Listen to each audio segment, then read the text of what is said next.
Señor, realmente quiero ver tu gloria. Que el fuego del cielo caiga en mí.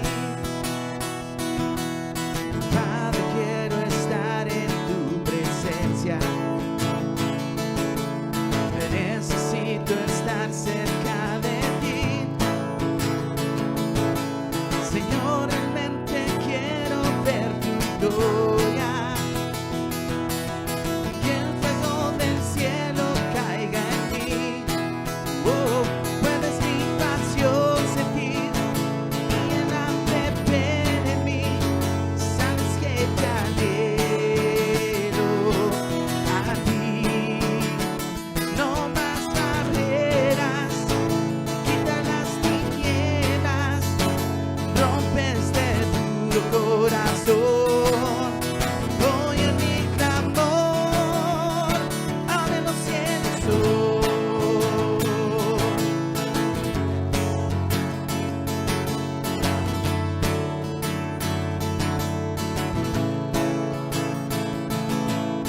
En todo lugar se está oyendo.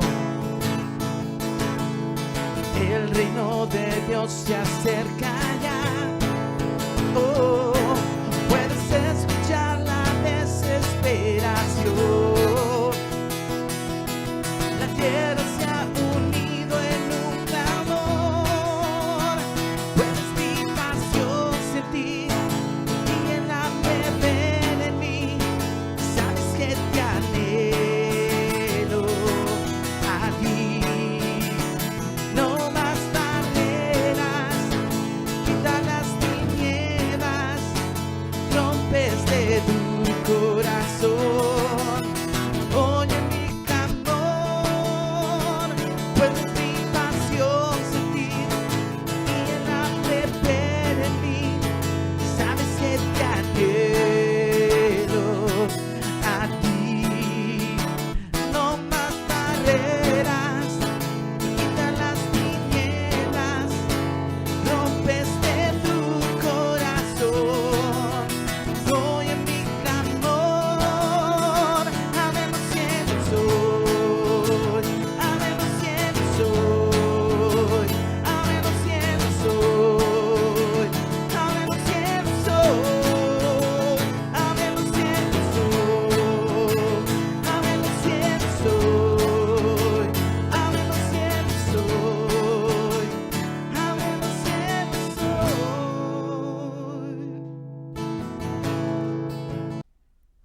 Hola, buenas noches, espero que estén bien.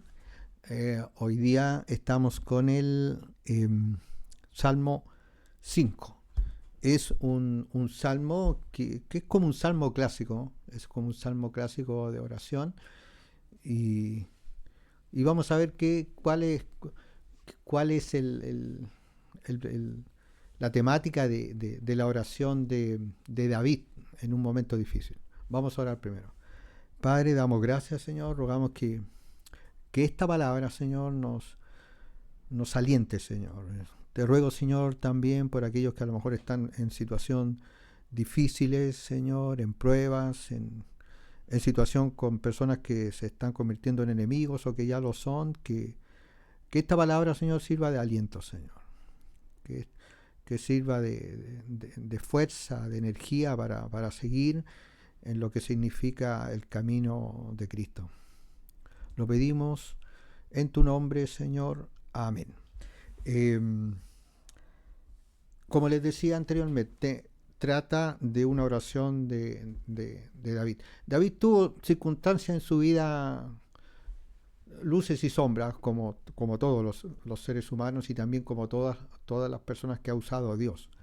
Desde Génesis en adelante vemos esta naturaleza humana de personas que muchas veces, aún sirviendo a Dios, cometen errores o derechamente pecan. Y también muchas veces conflictos que hay en medio de la familia de Dios o del pueblo de Dios. Nosotros vemos conflictos en el nacimiento de Israel, ¿no? Con Esaú y Jacob, los hermanos que vendieron a José, lo querían matar incluso. Ellos querían matarlo y intervino Rubén, que era uno de los mayores, para que no lo mataran y lo vendieran como esclavo. Y pareciera que esta cosa, que este inicio de la rebelión humana de Caín y Abel fuera algo constante en la historia humana.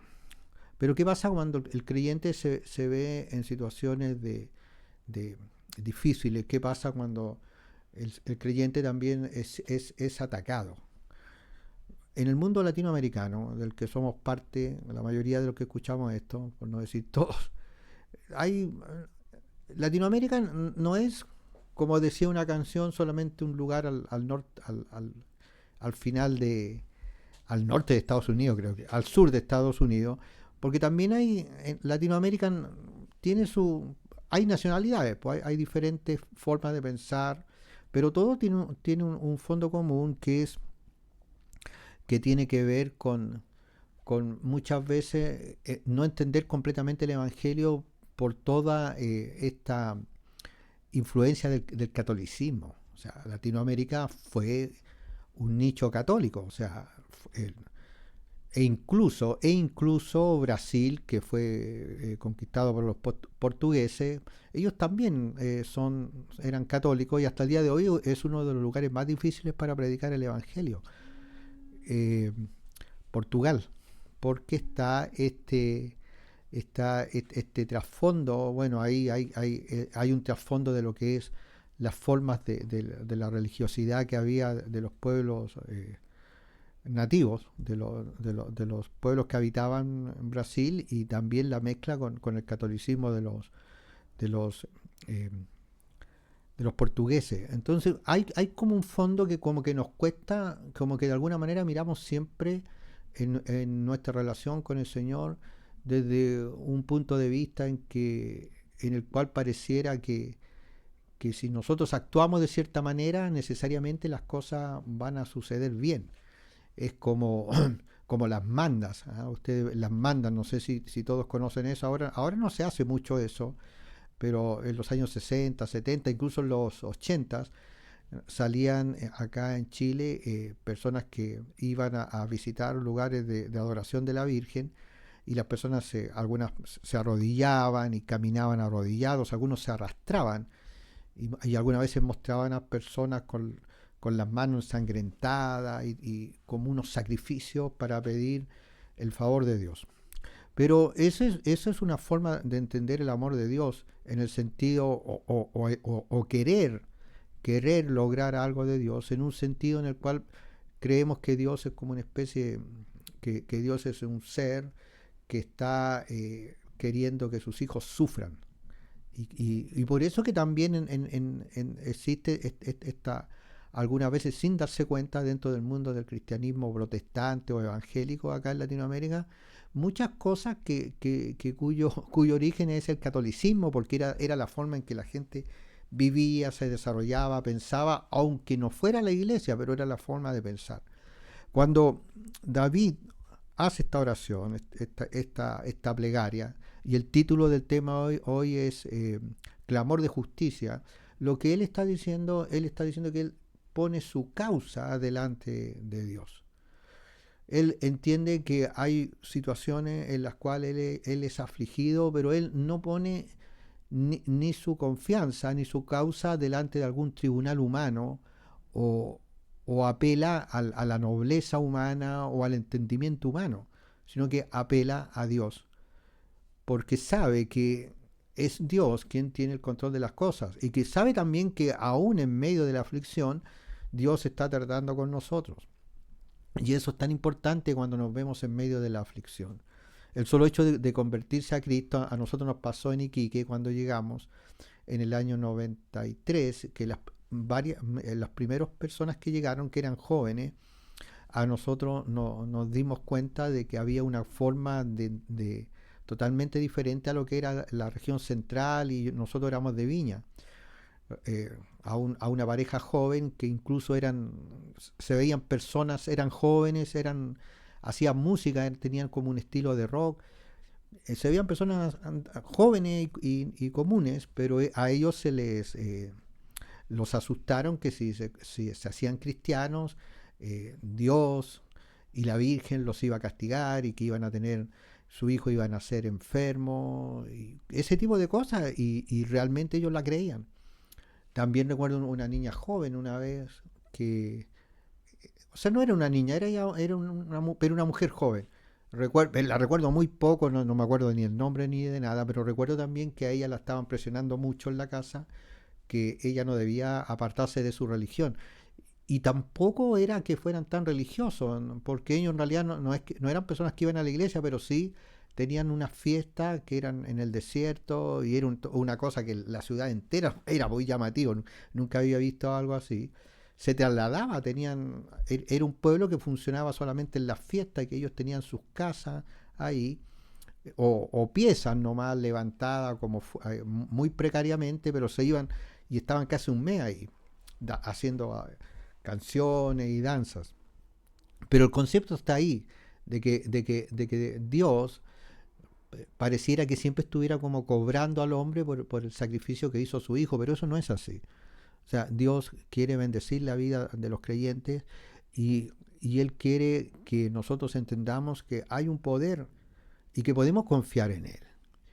Es como cuando uno ora, o sea, cuando uno está en una tremenda aflicción, y yo lo he vivido, lo hemos vivido con mi esposa, cuando uno está en tremenda aflicción por la enfermedad de algún hijo, o alguna situación muy compleja, eh, cuando uno está en aflicción, así uno ora y clama. Y uso la palabra acá, la palabra clamar es como un grito de socorro sincero y profundo, que no lo hacemos cuando estamos orando en forma normal. Cuando oramos, ahora incluso podemos llegar en un momento a orar de una manera totalmente como una especie de repetición diaria nomás. Pues Señor, yo recuerdo incluso en la iglesia en la que llegué que algunas personas cuando llegaban a la iglesia aprendían a orar, pero yo recuerdo, porque después de años me encontré una vez en una oración con unas personas de esas que conocí, yo estoy hablando del año 83, que es el año que empecé a asistir a una iglesia, y las personas repetían así como la oración así totalmente aprendida. No había como algo, era casi como recitar el Padre Nuestro, aunque recitar el Padre Nuestro no es malo si uno lo entiende, pero era como una cosa así muy aprendida. Pero la oración es un clamor, y el título es Clamor pidiendo justicia, porque si nosotros podemos recurrir en algún momento, en alguna situación en la cual estamos ahí afligidos, nosotros tenemos que acudir a la justicia de Dios, porque Dios es justo. Es así también que muchas veces cuando nosotros estamos en alguna situación de la cual somos culpables, Dios va a tratar con nosotros y nosotros tenemos que arrepentirnos. Tiene que haber un arrepentimiento. Yo he visto muchas personas que en sus vidas, que han sido vidas, caminaron con Cristo, pero fueron personas que de alguna manera no fueron tan sinceras con el Señor, y muchas veces incluso quedaron atrapadas en la amargura o el orgullo, que su vida fue muy lastimera, y que claramente está relacionado con no arrepentirse, o sea, con no arrepentirnos es básico.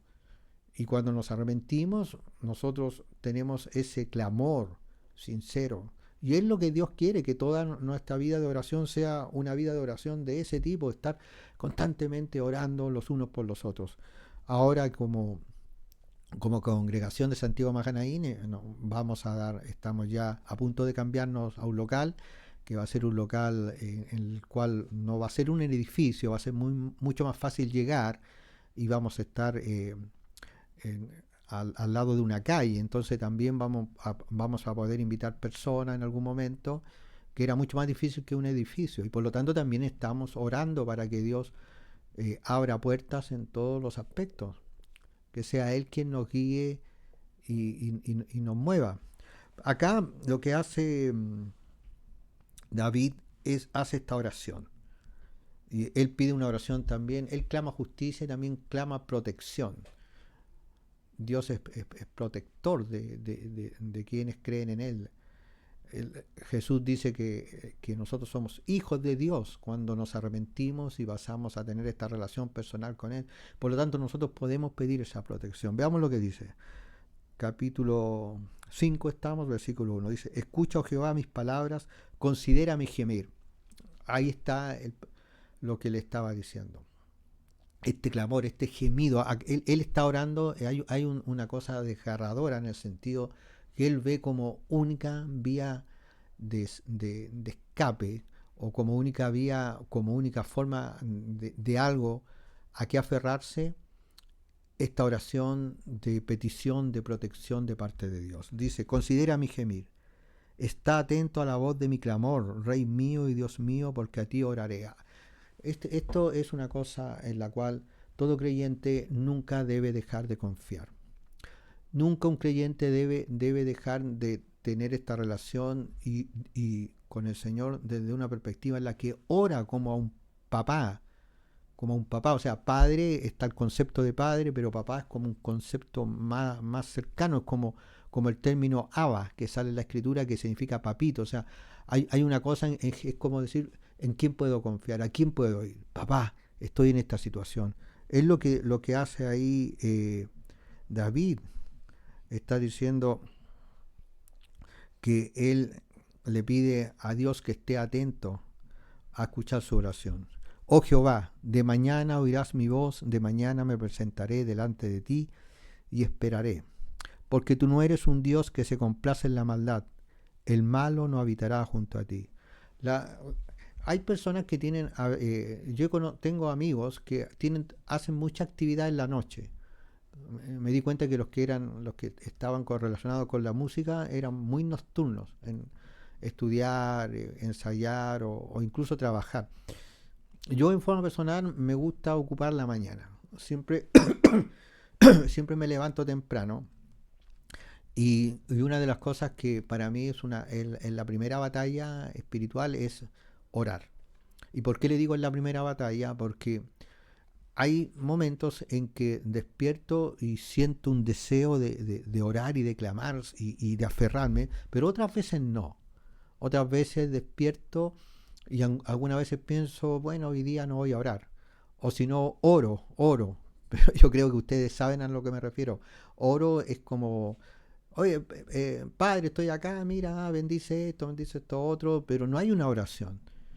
Y acá el salmista, que es David, porque este salmo lo escribe David, dice que de mañana él se presenta ante Dios y esperaré. Yo les he dicho antes que una de las mejores prácticas que podemos tener como cristianos es comenzar el día con una breve oración y con leer las Escrituras. O sea, el Nuevo Testamento, les recomiendo el Nuevo Testamento, pueden empezar por, todo el Nuevo Testamento empieza por Juan.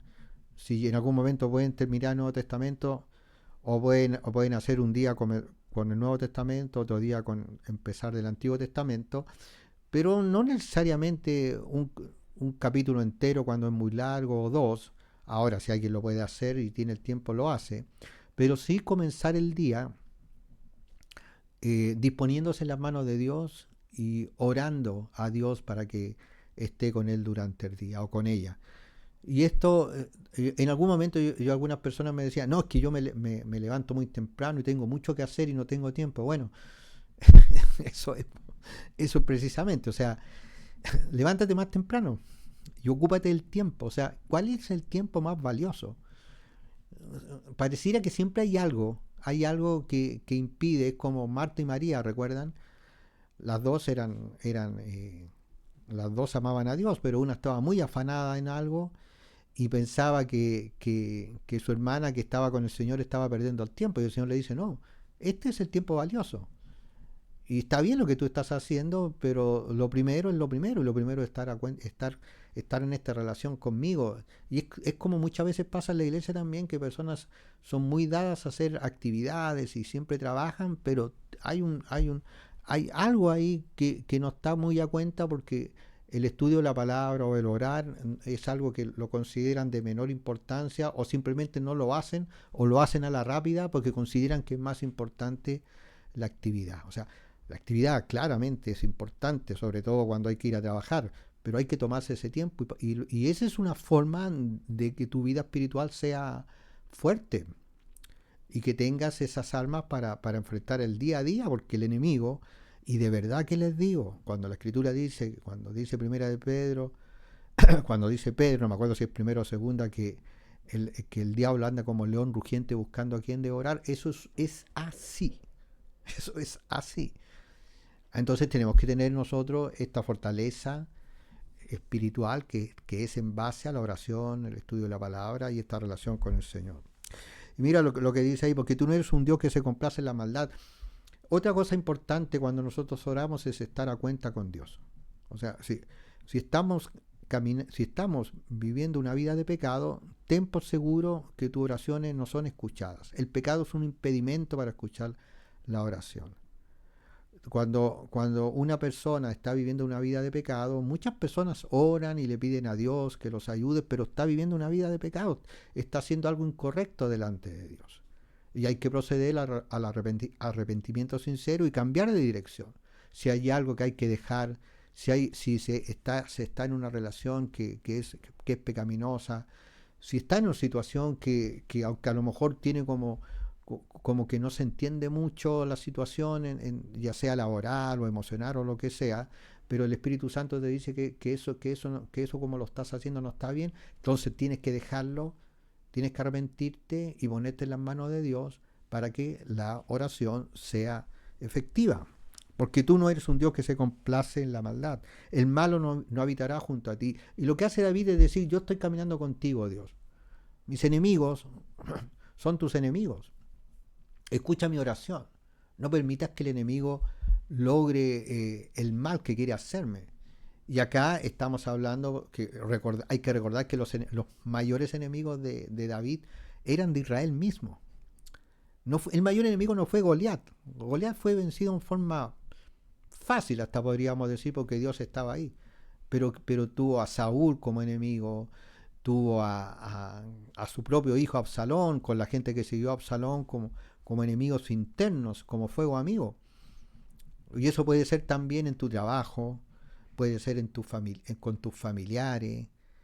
Eso muchas veces se da cuando las personas que aunque algunas veces digan ser cristianos, pero que realmente su corazón nunca ha estado con Cristo. Mira, hay mucha gente que está infiltrada en la iglesia, y no estoy diciendo que está infiltrada porque un grupo del diablo o algo, o los Illuminati o los masones los mandaron a infiltrarse. No estoy diciendo eso.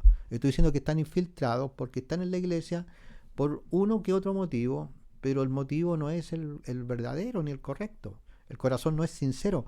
Recuerden que cuando vino la pandemia y que tanta gente se acercó a los estudios bíblicos y a las predicaciones, pero cuando terminó la pandemia pasó un fenómeno bastante interesante, que las iglesias quedaron casi vacías, por lo menos acá en Chile. Acá en Chile muy pocas iglesias quedaron con personas, y las iglesias donde hay personas, donde hay más personas, igual hay iglesias donde hay hartos hermanos sirviendo a Dios, pero las iglesias que siguieron con muchas personas son las de las falsas doctrinas, donde no se enseña la Biblia. Entonces, cuando el creyente nacido de nuevo ora, lo que está diciendo es que, Señor, en medio de esta situación y aún en medio de enemigos, pido que tú pongo delante de ti mi causa. O sea, mi causa está delante de ti. Eso es como un creyente debe actuar siempre. Mi causa está delante de ti. Muchas veces los creyentes, y uno entiende, muchas veces porque por la inmadurez espiritual, porque algunas veces no se le ha enseñado bien la palabra, no se ha entrado a ir al punto de que el cristiano crezca, madure, empiece a entender. Y lamentablemente cuando es así, muchas veces las personas en situaciones difíciles esperan la ayuda de otras personas, alguna vez incluso ayuda de cosas que están fuera de la iglesia, como un psicólogo o un psiquiatra, o del pastor o del grupo de líderes de la iglesia, una infinidad de cosas.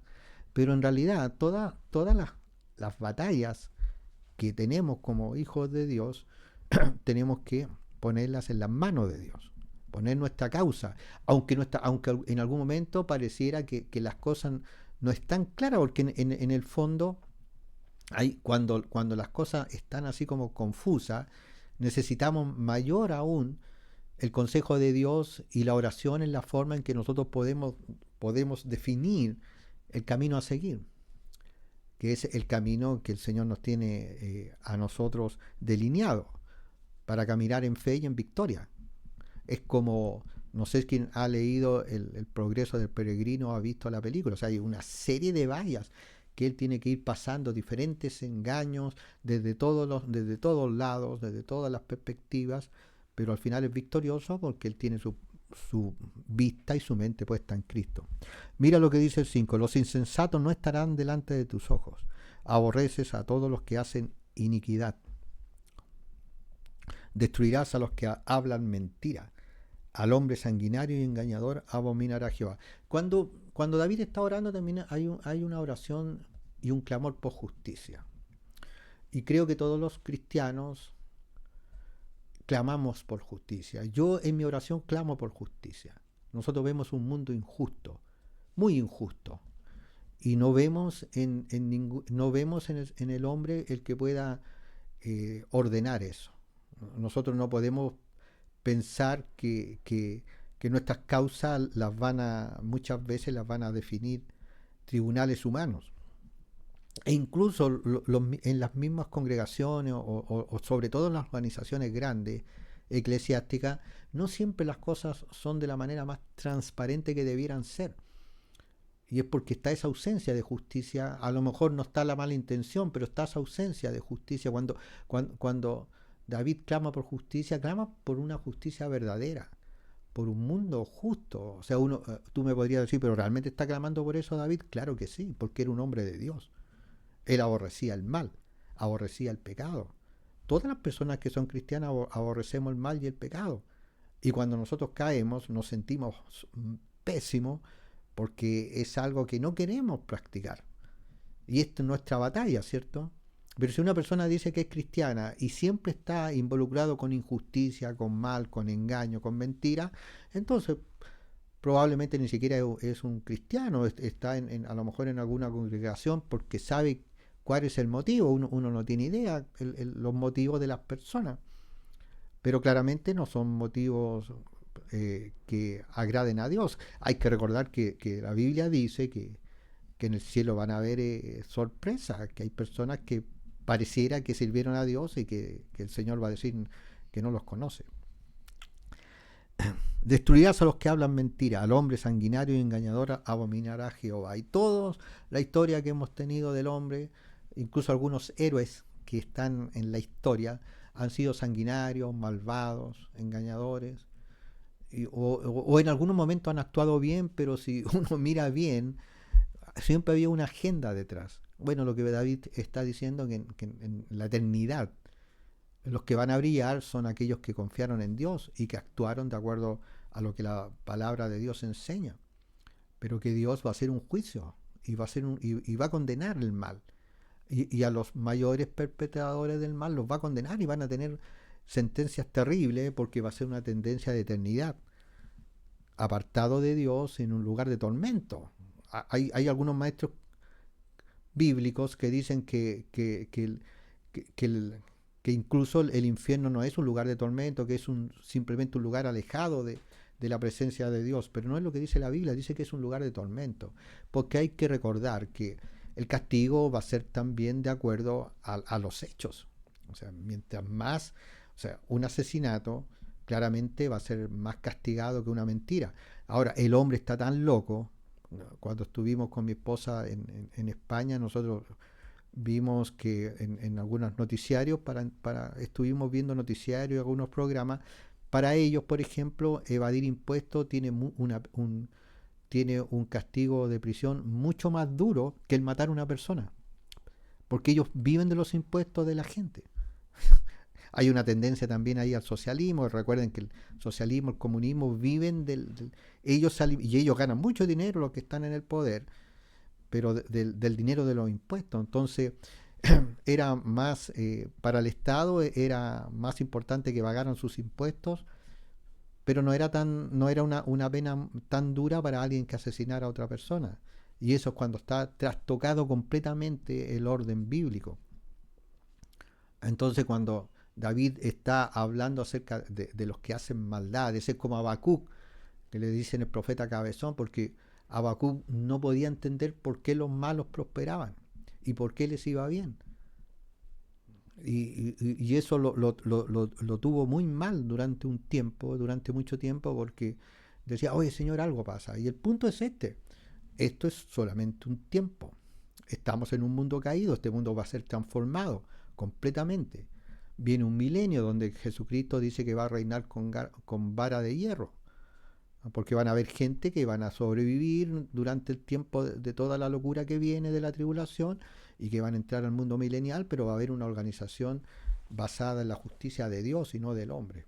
¿Y quiénes van a ser los que van a administrar esa justicia? Aquellos que hayan creído en Cristo, aquellos que amen también la justicia de Dios.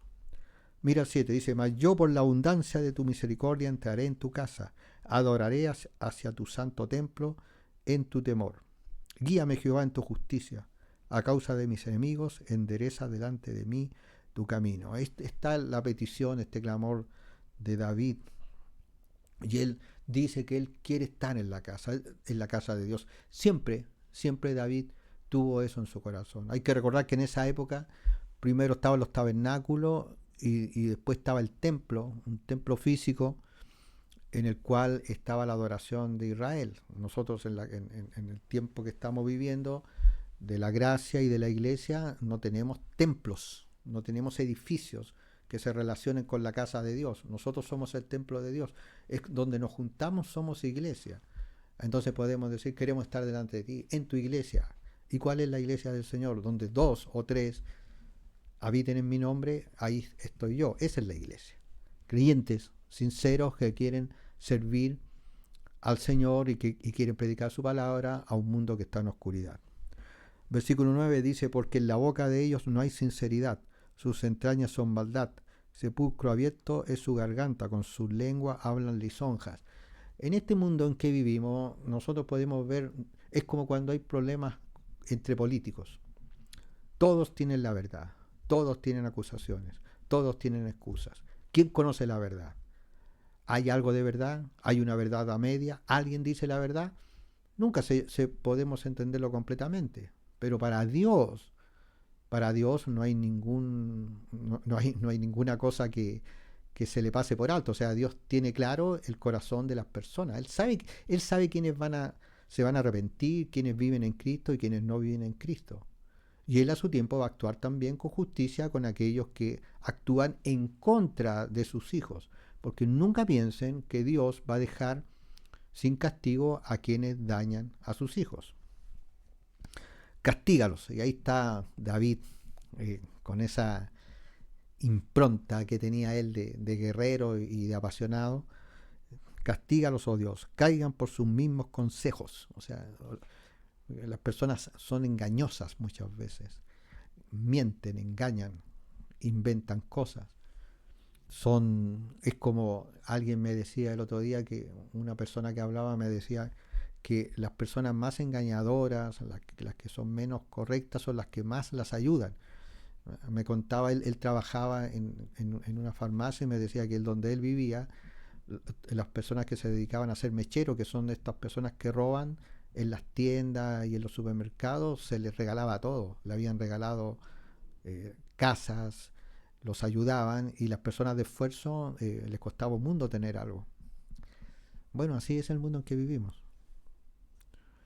Castígalos, oh Dios, caigan por sus mismos consejos, por la multitud de tus transgresiones, échalos fuera, porque se rebelaron contra ti. El pecado, rebelión en contra de Dios. Toda persona que vive y muere en pecado, muere en rebeldía ante Dios. Por lo tanto, va a sufrir un castigo eterno, previo a un juicio, que es el juicio ante el gran trono blanco, o juicio final, que está en Apocalipsis. Versículo 11 dice, pero alégrense todos los que en ti confían, den voces de júbilo para siempre, porque tú los defiendes. O sea, tenemos que tener ese gozo. Yo siempre he dicho que no podemos estar siempre lamentándonos. Yo sé que algunas veces es imposible, porque cuando las cosas están muy mal, claramente nos vamos a lamentar y debemos hacerlo. Pero pongamos nuestra causa delante del Señor y veamos el actuar de Dios. No dejemos de gozarnos en ser un hijo de Dios. Pongamos nuestra causa en las manos de Dios. Mira, Señor, en esta situación, tú sabes lo que estoy viviendo, tú sabes la realidad. Pongo esta causa delante de ti. Ten misericordia de mí, ayúdame. Ese es un clamor y una oración como la que está haciendo David acá. Y él dice, den voces de júbilo para siempre, porque tú los defiendes, hablando de aquellos que creemos. Voces de júbilo para siempre. O sea, vamos a gritar, no sé, vamos a gritar algunas porras al Señor. El Señor es tremendo, el Señor es fiel. Y eso lo vamos a hacer incluso en la eternidad, en el cielo. Va a haber música celestial y va a ser una fiesta genial. En ti se regocijen los que aman tu nombre. Señor, en tus manos está mi causa, porque tú, oh Jehová, bendecirás al justo, como con un escudo lo rodearás de tu favor. Yo he visto muchas situaciones, y también viví situaciones en que pareciera que el justo perdía, que al justo le iba mal. Pero con el correr del tiempo, y he visto en qué terminaron algunas de estas situaciones, y me di cuenta que al final no fue así, que Dios bendijo al justo, que Dios realmente mostró su apoyo con el justo. Y estoy en este momento recordando una situación con un pastor amigo en que le hicieron lo atacaron de una forma y en la cual dañaron incluso el lugar donde estaban, y cómo Dios después le dio un lugar pero mucho mejor que el que tenían antes. O sea, lo que en un momento pareció tan difícil, tener que dejar el lugar donde se juntaban, al final terminó en una bendición enorme, porque van a estar en un lugar más grande, en un lugar más cerca de donde está la gente. Entonces, en algún momento pareciera que cuando hay cosas que son injustas, pareciera que no hay justicia para el Hijo de Dios. Pero si realmente esperamos, vamos a ver que Dios es justo, que bendice, y muchas veces bendice en gran manera a quienes ponen su causa en Él. Así que vamos a quedar hasta acá, vamos a orar, y ánimo, no dejen de orar los unos por los otros, a quienes nos siguen y que no viven acá en Santiago, igual un gran abrazo fraterno. Igual salúdennos cuando hagamos los estudios bíblicos, pongan ahí desde tal lugar, estamos nosotros también, salúdenos, son parte también de esta congregación. Quizás no estamos cerca, pero somos parte de este pueblo de Dios que espera en algún momento estar en la eternidad, ya como dice la Escritura, sin más llanto ni dolor. Solamente un gozo eterno y un trabajo muy agradable, porque igual vamos a trabajar, o sea, no vamos a estar sin hacer nada. Van a haber muchas cosas que hacer en la eternidad. Padre, gracias Señor por tu palabra. Te ruego misericordia por quienes están pasándola mal. Te ruego especialmente por nuestro hermano que tiene ese problema en su cuello, Señor. Que no sea ninguna cosa grave y que pueda mejorarse rápido. En el nombre de Jesús. Amén.